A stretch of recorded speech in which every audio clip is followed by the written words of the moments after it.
Bonjour à tous et bienvenue dans cette nouvelle vidéo.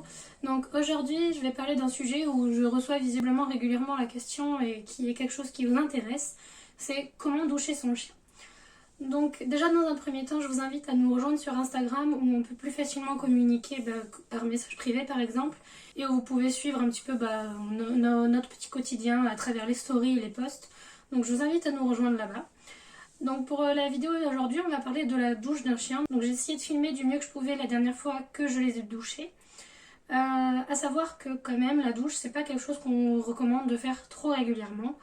En général on dit grand maximum tous les 1 mois et demi. Mais c'est un grand maximum. Et moi-même ça peut m'arriver de ne pas les doucher pendant 3-4 mois parce qu'il n'y a pas spécialement de besoin. Et des fois je vais le faire au bout d'un mois parce qu'ils sont très très sales.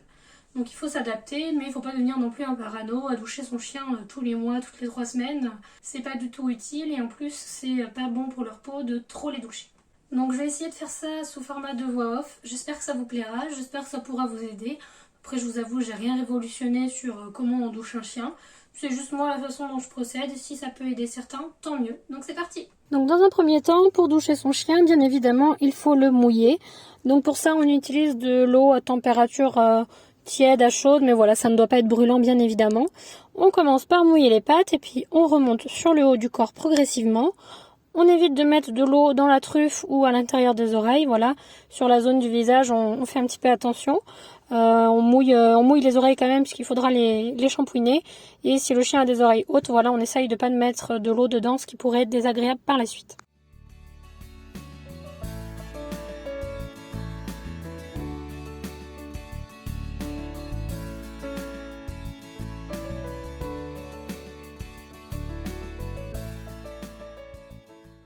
Ensuite, pour le shampoing, rien de plus simple. Soit on applique le shampoing directement sur son chien et on frotte, on mousse.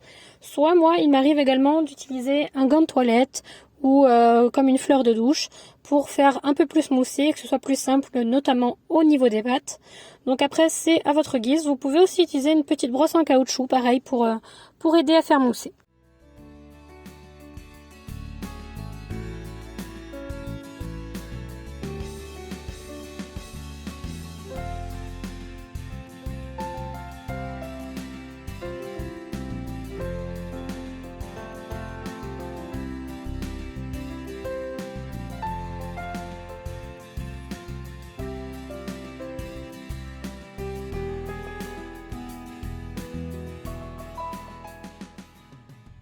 Et enfin, on rince bien son chien. Alors là, c'est la dernière étape. Donc on rince bien abondamment pour enlever tous les résidus de savon. Attention, des fois, on a l'impression que c'est bien rincé et en fait pas du tout. Donc on rince bien précautionneusement. On peut s'aider de la main justement pour bien enlever tout le savon.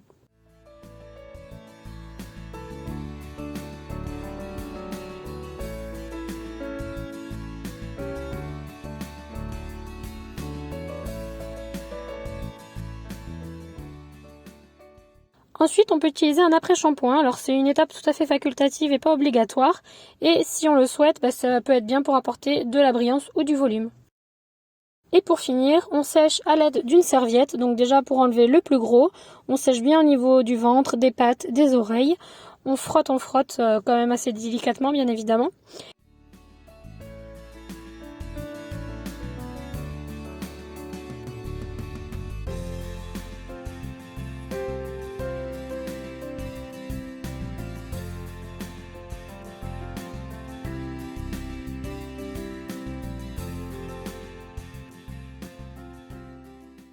Et si vous pouvez, comme je le fais dans la vidéo, utiliser un petit peignoir que vous pourrez mettre soit pendant une petite heure par exemple à votre chien pour qu'il sèche. Ou alors moi je le mets avant de passer au séchoir pour pouvoir que ça absorbe le plus gros de l'eau.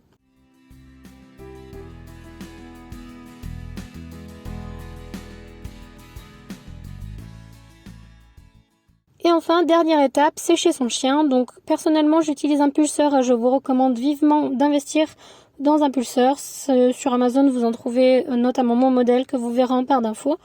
Et ça aide vraiment beaucoup, ça sèche beaucoup mieux, puisqu'avec un sèche-cheveux, c'est très long, c'est trop chaud.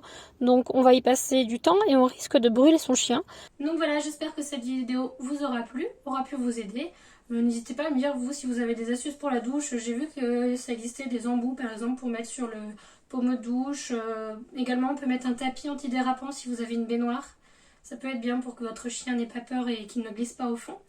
Donc voilà, n'hésitez pas à me partager si vous avez des petites astuces et comment vous procédez vous. Et donc si la vidéo vous a plu, n'hésitez pas à vous abonner, à me laisser un commentaire et un pouce. Et rendez-vous sur Instagram pour nous suivre au quotidien. Bisous!